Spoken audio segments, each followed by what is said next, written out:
Welcome back to Super A to Z, the podcast where an out-of-touch old man talks about games from the past and learns about podcasting along the way.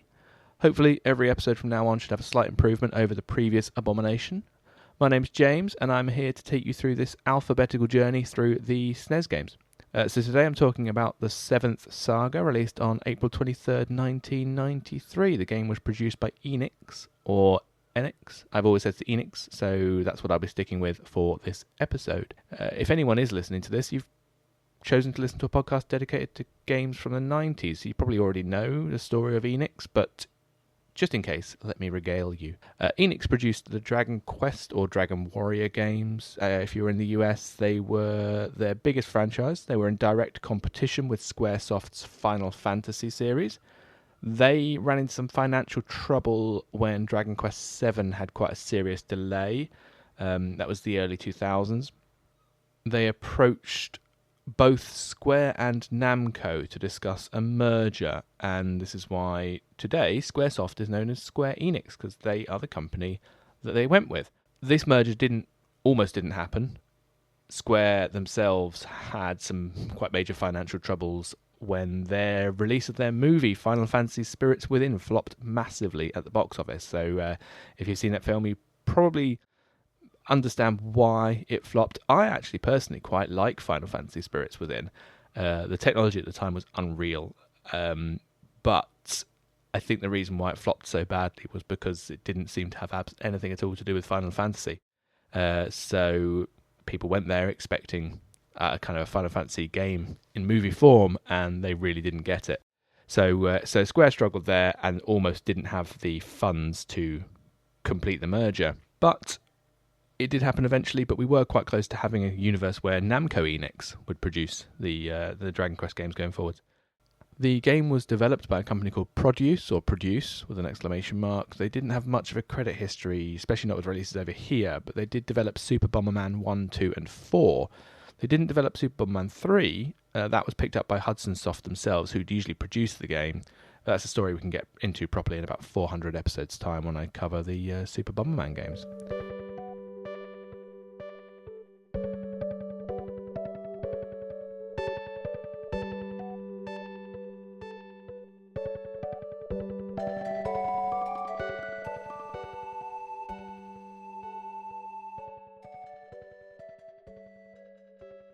Something I'd like to do going forward is have a look at the credits of the game and see if any big players in the industry started in some of these games that we're looking at today. There are a couple of noticeable alumni here. So first of all, there is Jun Kusaka. Now, apologies in advance for the inevitable Japanese names that do come up during these episodes, because I will probably get pronunciations completely wrong. Jun Kusaka was the graphics director for this game. He went on to work on Final Fantasy X, 12, 13 and 14. He also worked on the Kingdom Hearts HD remasters and Kingdom Hearts 3. So obviously some quite big games there that he ended up moving on to. And the localization for this game, 7th Saga, was dealt with by someone called Robert Gerald. And he's quite a big Microsoft player now. He produces a ton of big names like Gears of War, Alan Wake, and the smash hit sensation Connectimals. So looking through the credits, I do think Taeko Suzuki needs a shout-out as the monster designer for the game, because the monster designs in this game are so good. And he only worked on a handful of games after this, unfortunately. But I will get into the sprite designs and the graphics and things a bit more when I talk about the game itself. But yeah, real shout-out to him and his work on this game.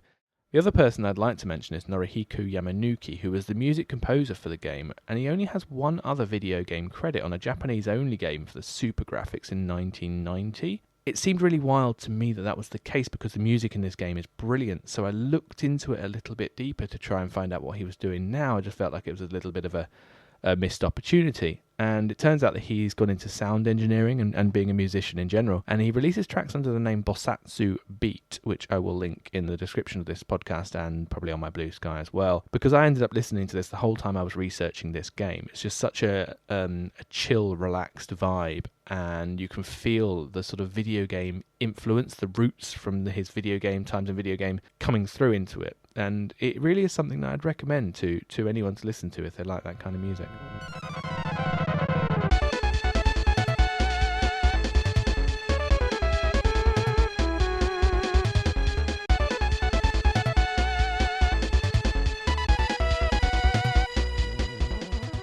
first, the story. I'll go into that very briefly and continue to talk about it as I talk about the game itself. So there will be spoilers incoming for a 32-year-old game. 7 people are pulled from their regular daily lives by the ruler of the world, essentially, a character called Lamel, who these 7 characters are his apprentices. He has trained them, and then they've gone off to sort of live their lives. And he's pulled them all in from there's a cutscene at the start of the game where you see them all doing various different things, and he comes along and Avengers assemble kind of thing. Now, Lamel is the son of a divine being named Saro, who 5,000 years before the game even started, defeated an evil god sort of like character called Gorcia, using power from 7 runes that were then scattered across the globe. Lamel himself followed in his father's footsteps and defeated a demon named Garisso, which is very clearly an anagram of Gorcia.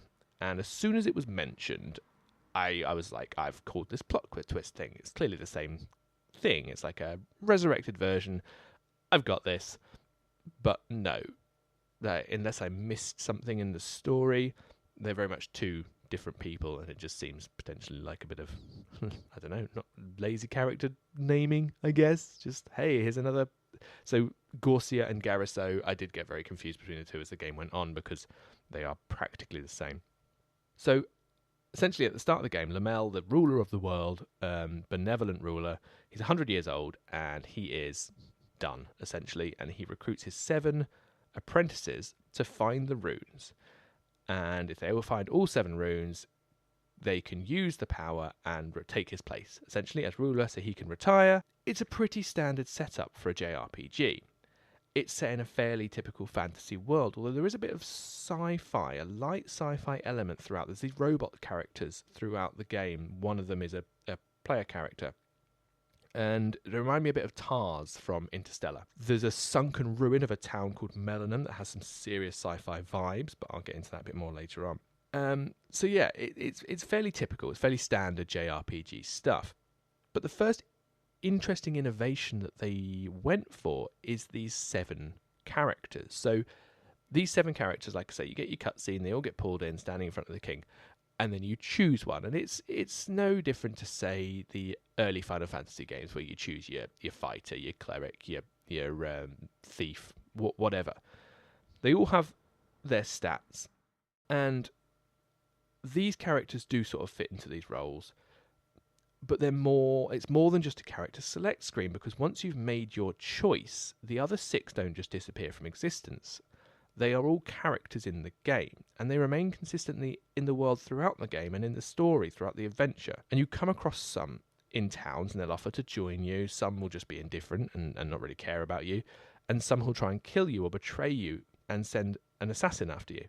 These 7 characters are on the same quest as you. They can steal your runes if you lose to them in a battle. And it really does make the game seem like quite a frantic free-for-all, which is quite unexpected in a game like this. Because, like I say, the normal sort of standard, as it were, JRPG fare is you get your quest, you choose your character, you go on your quest, you maybe recruit some other characters for your party along the way, fight some bosses, and this game does do that. But this addition of these other 6 characters all being on the same quest as you, it's really interesting. There is one part of this that does fall apart, but I will go into that a bit more in a bit. So once you've picked your character and you begin your journey, Lamel gives you a crystal ball and sends you on your way. And this crystal ball is the next sort of attempt at some sort of innovation, something a bit different. And this one doesn't really work. It does in some respects, but unfortunately not in all of them. It's represented by essentially a circle in the top left screen, which is like a mini-map but without a map. It's a radar, essentially. Towns show up on it as these big white circles, and towns with runes flash red, which is really helpful. That's a really good part of it. What it also does is show you the enemies. And so the game tries to do something a bit different with random encounters. You can see the enemies before you fight them. They're all represented by little white dots on the crystal ball. They're not represented by sprites on the map. They are represented by little dots on the crystal ball, the radar. But they move so erratically and so quickly. There's absolutely no chance of avoiding a fight if you want to. There's no tactical reason for these to be on there. It just distracts you from the useful information on the radar, because you see a white dot that's a town, and it could be covered in 10 white dots that are enemies. I can see what they were trying to do, but it just didn't really land. I think random battles or just sprites on a map work so much better. But yeah, I can see the idea. Speaking of the battles, holy shit. Okay, I've got quite a bit to say. First of all, the encounter rate is just, oh my god, it's so high. Like I wanted to grind because I wanted the end game to be essentially as easy as possible because, I don't have much time. But, does it get great draining as the game goes on? I just need to get from town A to town B. I can see town B on the radar, so it's not far at all. It's, without encounters, maybe 10 seconds. 10 battles later and I get there. It's hard work. But I do quite like the mode 7 little zoom you get when the fight starts, I have to say that. A lot of JRPGs have set zones for your battle scenes, so if you're in the forest you'll get a set forest zone, set desert zone. This actually does like a nice mode 7 3D-esque pull into where you are on the map, and so say you're walking along a coastline, when you're battling that coastline is still there, so you are actually stood where you're stood, which is quite a nice little thing, but it's not quite enough to make me like the battles as a whole. The encounter rate wouldn't necessarily be too bad if the game wasn't so hard. I've read from several sources that the game was actually, the difficulty was increased for the Western audience. So the levels you gain experience at was basically halved. So they forced a grind on the Western audience essentially, which I am not a fan of at the best of times, but especially when I've got the time constraints that I've got. The Japanese version is supposedly a whole lot easier, and I could have looked for a translated version of that one. But I was already in, I was already started the game, I'd committed, so I just kind of went with it. Interestingly, as a quick sort of aside to this, I found an interview with Robert Giraud, who did the localization, and he had something slightly different to say about the difficulty. And this is what he said. I was closely involved in the development of the 7th Saga, and no, while I believe it's probably not as exciting to hear, we didn't increase the difficulty level from the Japanese version. It's possible the game had tuning changes from the Japan side to the US version, but it wasn't a mandate to make the game harder.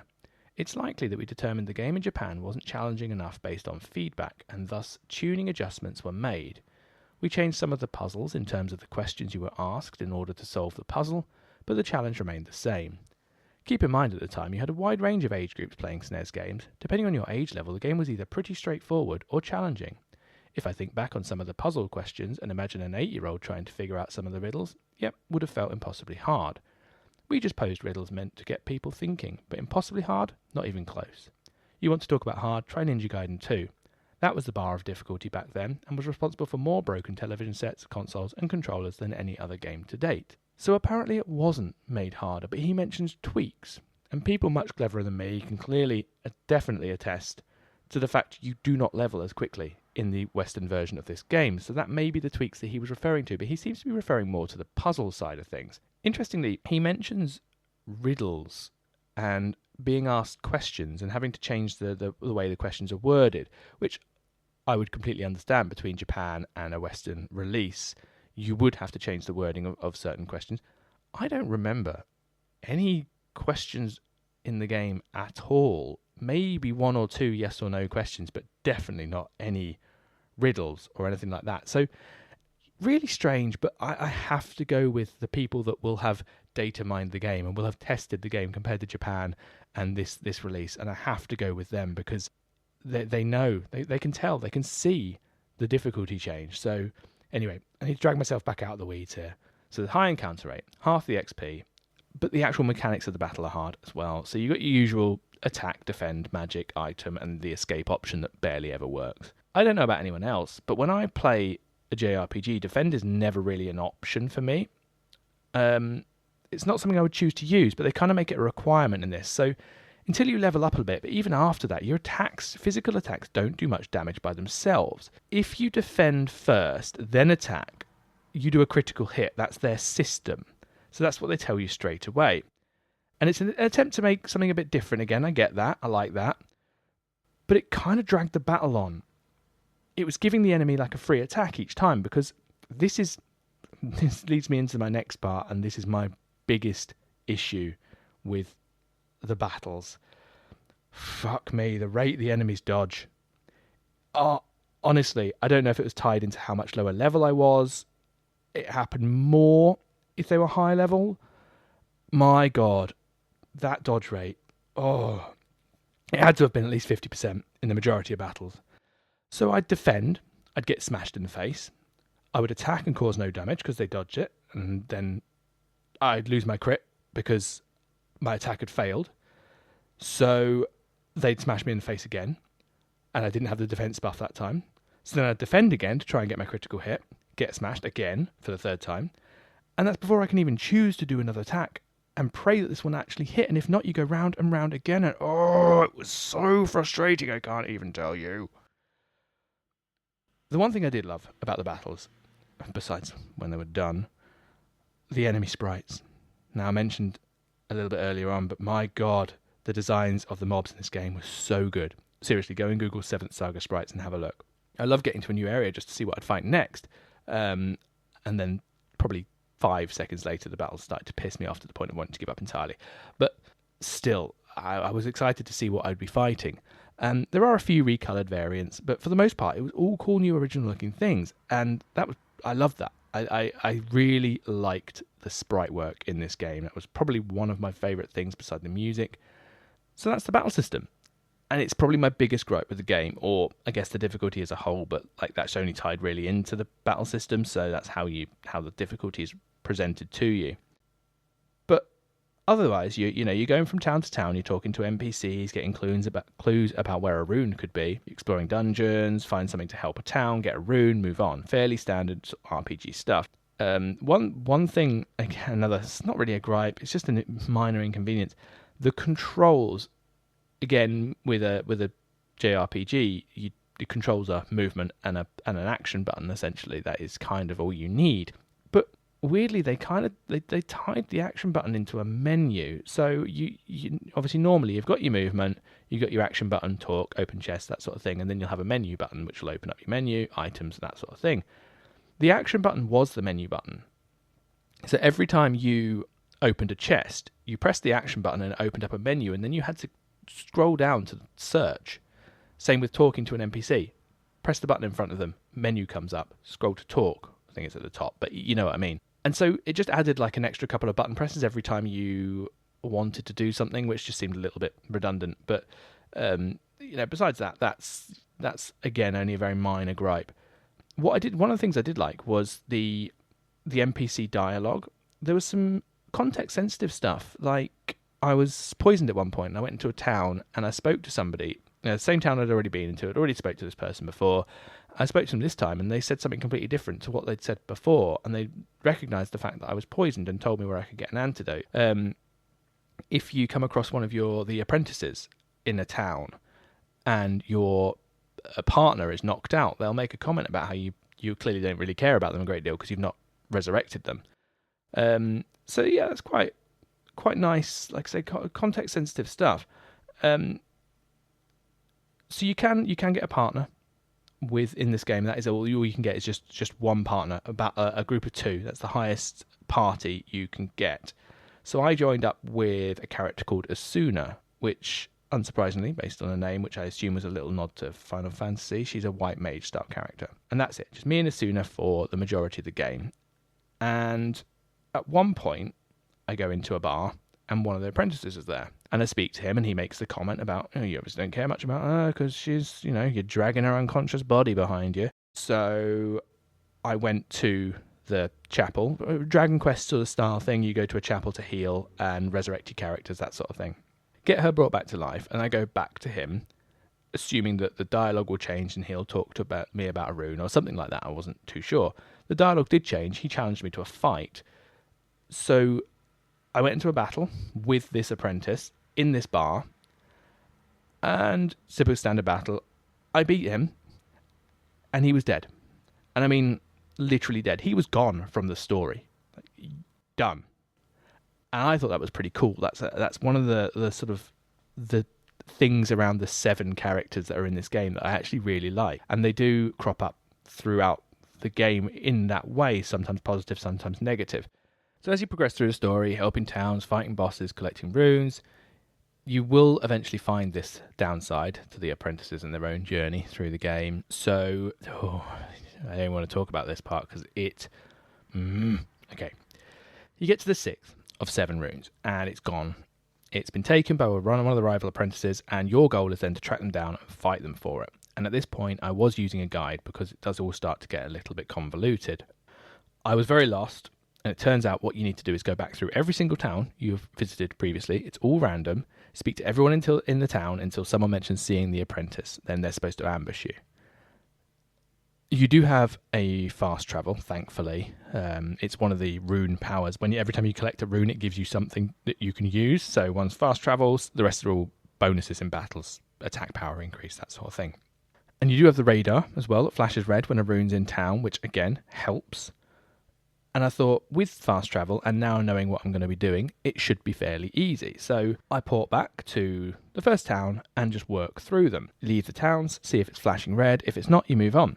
I reached a flashing town, looked around for ages, and eventually read that the towns also flash if there's some form of quest that you haven't completed there, some sort of story thing. And I had to give something to the king of that particular town that the game had not made clear at all in any way. I didn't know anything about this, no quest at all. So I did that. The town stops flashing, I move on, carry on exploring, found another flashing red town. Nothing. So I was starting to think the game was glitched.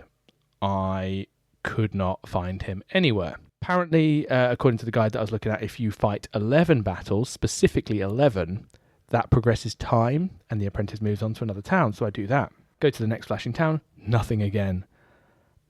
The NPCs aren't talking about them. I explored every inch. There's a castle in this particular town, and I've read that he could be in the castle. And I explore every inch of this castle. Nothing. There's an underground section to the castle, which has random battles in it. Nothing. Oh, I was so ready to give up. I thought the game had glitched. I thought he wasn't going to pop up anywhere, and I was just going to have to give up, and I was going to have to record this episode without completing the game. Obviously, while I was doing this, I was reading as well, because I needed the guide just to get from A to B. And because I'd done a lot of grinding and a lot of leveling, because I wanted the end game to be as easy as possible, I found out while I was doing this that the apprentice scales with you and spawns in 5 levels above you no matter what. So now not only can I not find him, I think my save's bugged, but also I'm worried that when I do find him, I've fucked myself because I feel like I can't beat him. Everything I've read about this apprentice fight is that it is awful. It is, if you've over-leveled, it's insane. So at this point, like I say, I'm close to thinking this is it. I've screwed it. There's nothing else I can do. But I decided I have one last check. I check every building, even the weapon and armor shops. Not that anyone's ever been inside a weapon and armor shop before, but I thought, for my own sanity, check everywhere. Go into the armor shop, and there he is, the little shit. Just stood there, waiting. God knows how long it took me to check in there. I don't even want to think about it, because I found him now. He's 5 levels above me, and I'm about to get my head kicked in. I get myself prepped. I buy items. I've got all these items that I've collected throughout the game that boost your attack power that I was holding on to the final boss, but I was just like, nope, I'm going to use him here. I am ready. All prepped up. I step up. I speak to him. He fucking asks if he can join me. He just gives me the rune. I don't think I've ever been equal parts fuming and ecstatic at the same time. This little dwarf, literally the dwarf character, hands me my shit. I drop Isuna like a fucking macho man elbow, and we just leave. See you later. The bonus is, he scaled with me, 5 levels above me. He's strong as fuck. My endgame was so much better because of this. I am so happy to be playing again. Honestly, this could have gone in a completely different direction. If I had to fight him and I couldn't beat him, I would probably really disliked this game, and it has its negatives, but this moment onwards, I loved it. It was, I was so happy. So we're getting into endgame now. I'm going to be jumping into spoiler territory. The last quarter of this game is batshit, and I love it. Once you've got your runes, you go and fight a resurrected Garriso, which is the one that Lamel fought, not the one from 5,000 years ago. I don't think it's ever really explained why he's back or how. Maybe I missed it, but there he is. You beat him, and you get the 7th rune, and you can finally take your place as new ruler of the world. Fantastic. So Lamel appears to congratulate you, but he's not even. He's not Lamel. He's not actually Lamel. He is Gorcia, of the 5,000-year-old divine evil being. There's a kind of somehow Palpatine returned moment, and it turns out that he time traveled. He killed Lamel, took his identity, and trained you and the other 6 apprentices so you could locate the runes and he could steal them and become his powerful self again. He takes the power from the runes, destroys them, and sends you back 5,000 years into the past. I love it. Like, I don't even know. Like, it was so bonkers. You're pretty much in the end game at this point. You go back in the past. You visit a couple of towns. They tell you to visit the next town. There's not too much to do until you visit the town of Melanum again. Melanum? I'm not sure. Melanum. This time, it's not the ruins that I mentioned before. It's a fully functioning town, and the big sci-fi elements come back here.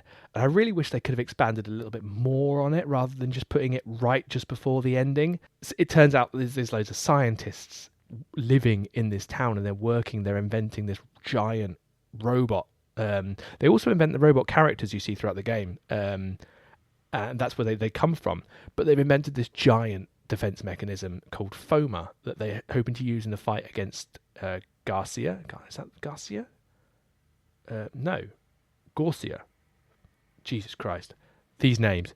Gorcia, the evil big entity. They've created this massive defense mechanism. It looks like a Death Star, but it's cool because you go in and you talk to these scientists, and they're conflicted because they're sort of like, who no one should have this sort of power. No one should create this sort of power. And some are saying we've got to do it. Some are saying we can't do it. And they're not really sure what's best to do. And you speak to all of them, and then you convince the main head scientist guy to go for it. And then nothing really happens. And again, I did have to kind of use a guide in this part. And I think you would find this out naturally playing the game, but potentially not straight away. And it would have been a bit frustrating. But you have to leave the town. You have to fight one battle, again, sort of to progress time, like I mentioned earlier, and then go back into the town. And when you go back into the town, there's all these alarms blaring, people are losing their shit, and Foma has gone mad. And you have to fight it. You go back down to the depths of the science lab. You fight this giant defense mechanism thing. You beat it, but the battle is so intense that it causes Melanum to sink into the sea and becomes the ruins that you experience later on, earlier on in the game, later on in the timeline, 5,000 years later. So it's quite cool to see that happen. So there's quite a lot of like storytelling sort of depth here, I guess. There's a lot of planning. They planned it all very much in advance. And it's quite clever. At this point, we are reaching final boss territory. In the original timeline, Sorrow defeats Gorcia, but then Gorcia that goes to the future and kills Lamel comes back, so he kills Sorrow. And at this point, the levels of batshit insanity is just everything to me. I love it. You fight Gorcia using the runes that you've collected from this timeline from a bunch of priest guys that worship Sorrow. And Gorcia's sprite is my favourite of the game. You have to use the runes to make him even visible. And when you see him, he's huge and he has these chains on him that look like they've been tying him down or some shit. Seriously, look it up. It's so cool. You have to use the runes in a certain order, which without a guide back in the day would have been the most frustrating shit to work out. Thank God I'm playing in 2025 and it's just there in front of me. Once you've done that, it's a standard fight to the death. And endgame spoilers here, because we haven't finished with the batshit. Gorcia's done. With his dying breath, he kills you, the player character, dead. Like your sprite fades like it does at the end of a battle when you die. And your companion's just left stood there. I'm guessing they just have to live their life in the past now with no hope of getting back to their family or anything. That's kind of never really... But anyway, so you're done. You are dead. And time goes on and the spirit of sorrow speaks to you. And 4,900 years later, he reincarnates you as his own son and names you Lamel. So you become the hero king that recruited you at the start, although he didn't really recruit you at the start because he was already dead at that point and was... But see, you then have to grow up and fight Garriso to become your destined hero self and run the world in a benevolent way. It's bonkers. And does this mean, are you then destined to get killed and replaced by a time-traveling Gorsia again? And the story just continues to loop forever? Who knows? Because the game never had a proper sequel. There was a spiritual successor in Japan called Mystic Arc, but no direct continuation or anything like that. But I suppose you don't really get that with JRPGs. Final Fantasy games don't tend to continue on besides a couple of them. So, yeah, that's that. That's the game. The highs, the lows. I'll go over my thoughts shortly. But before that, I want to do my usual looking at the reviews. And there's a new thing I'm going to go to do as well. And I want to take a look at the box.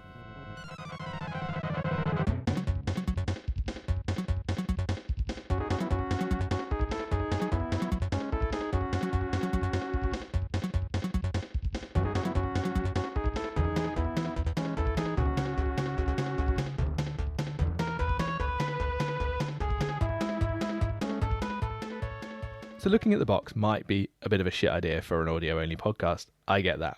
But what I actually want to do here is have a look at the blurb on the back and anything else written on the box to see how the game was sold to customers in the day and see if what they said was at all accurate or not. So in the case of the 7th Saga, on the front we have some text. It's just a little bit. It just says, warning. This RPG may cause excitement, shock, disbelief, confusion, and complete enjoyment. So excitement, yeah, I get that. Fairly accurate. Shock, disbelief, and confusion, 100%. The game gives you all of that at the end for sure. Complete enjoyment is a stretch. That's a hell of a thing to advertise on any game. It's basically saying 100% of the time you will be enjoying this. No. I enjoyed a lot of it, but it wasn't complete Enix. You lied to all of us. The back of the box is where the real action is. So this is not your ordinary RPG. The graphics are eye-popping, breathtaking, stunning, and unbelievable, not to mention incredible. This is no hack and slash rip your guts out fighter. This is the future of RPGs right here in your hands. With music this good, you won't turn the sound off. You'll turn it up. No more small elves leading your team. This game contains real believable figures. You won't be embarrassed to use your own name. You'll be proud. It's just you against 6 other characters in search of the 7 sacred runes. Whoever finds them rules the world. It's that simple. That easy. The only problem is you have some enemies, and I don't mean a few, I mean an army of things you've never seen before, ready to raise the hair on the back of your neck and take you out with one swing. This is one powerful RPG. Can you handle it? Holy shit. Honestly, Enix just filleting the fuck out of their game right here. Eye-popping, stunning, breathtaking, and unbelievable graphics. There's not just one adjective, not 2. They've gone all in with 4. The future of RPGs, which I kind of get. That they did try some new things, and it is a shame that some of them didn't quite land the way the box seems to think they would do. The bit I really like is no small elves leading your team. This game contains real believable figures. Okay, just really quick, I'm going to run through the characters you can choose to be in this game. So there's 2 humans, a knight and a cleric, standard. That's where believable ends, and we jump straight in to a spiky alien, a dwarf, a demon, a literal robot, and an elf. So the box is just casually shitting on Asuna, who I happen to think served me pretty well until I binned her off for the dwarf. So, I'm guessing that whole part was a bit of a like a punch down on Final Fantasy, really. But technically, the back of the box doesn't really lie. It's a hell of a tactic to give about 2 lines to describe the story and then 15 more to pretty much suck its own dick. But I've got to admire the balls, so I am giving it a rating of accurate.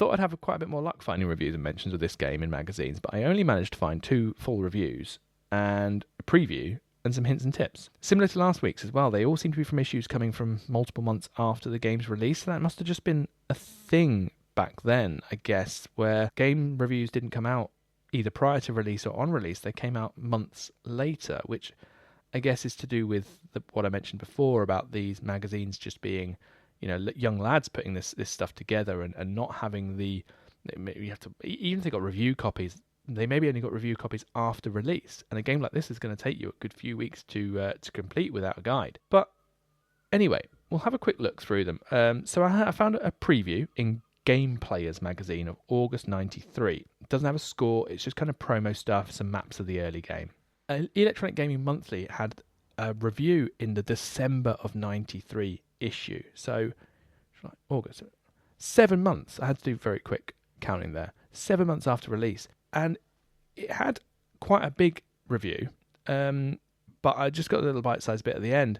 The best thing about this RPG is you can play it repeatedly and never get the same game twice. The non-linear gameplay and excellent Mode 7 sequences make this the RPG to get. Soul Blazer fans should take a look. 5 reviewers looked at it and it got 3 8s and 2 7s, so very positive review there. GamePro magazine from October 93 had a full 2-page review of it and went into quite a lot of depth, but I'll just read their final thought, which is: if you're a connoisseur of RPGs and don't mind incessant combat, you'll want to have this game in your collection.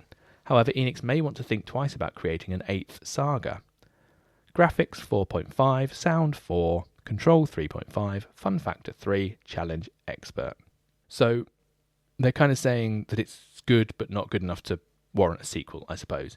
Nintendo Power had a pretty big segment on this game in its September 93 issue, but Nintendo Power always more of a strategy magazine. They don't tend to give much in the way of opinions or ratings, but they had some really quite relevant tips that would have helped massively at the time of release, and this is where a lot of people got their information from. A lot of people got their hints and tips from Nintendo Power, and although this is, again, quite a bit after its release, I could definitely imagine a game that you would pick up in April of 93.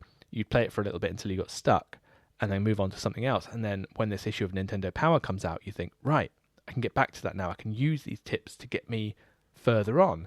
So that's kind of how it worked, and it extended the lifetime of these games.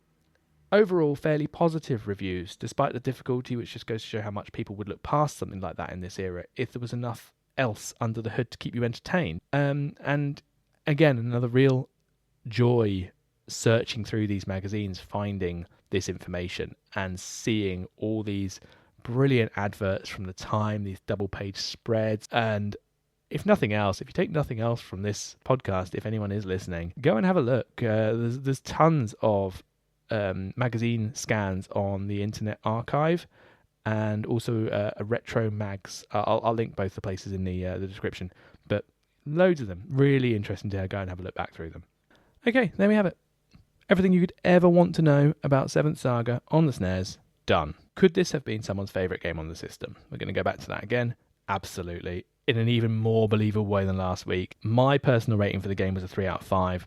There was a lot of enjoyment to be had, some really interesting attempts at innovation in a genre that maybe Enix thought had potential to go a bit stale, which it kind of did, and there's a bit of a resurgence with JRPGs now, but I do think people kind of got a little bit tired of the same sort of thing over and over again, and they wanted to try something different.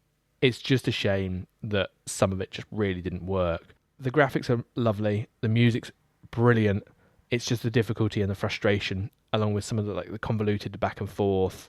It just knocked it down a couple of marks for me personally. Maybe back in the day, 1993, if I'd got this for my Super Nintendo, if I lived in America, I might have thought differently. But playing it in 2025, that's how I feel. I would recommend this game to anyone who enjoys a JRPG, but I would probably suggest getting the fan-patched version that brings the difficulty in line with the original Japanese release, just to avoid some of that real frustration in the battles and the progression. But yeah, that's that. That brings another week of SNES gaming to a close. Thank you for sticking with me, if indeed you did. Next week, I'm going to be going back to the complete polar opposite end of the spectrum with our first non-US release, 90 Minutes European Prime Goal, which has potential to be a bit of a shorter episode. We will see. Hopefully, I will see you there. Have a great week. Take care. Bye.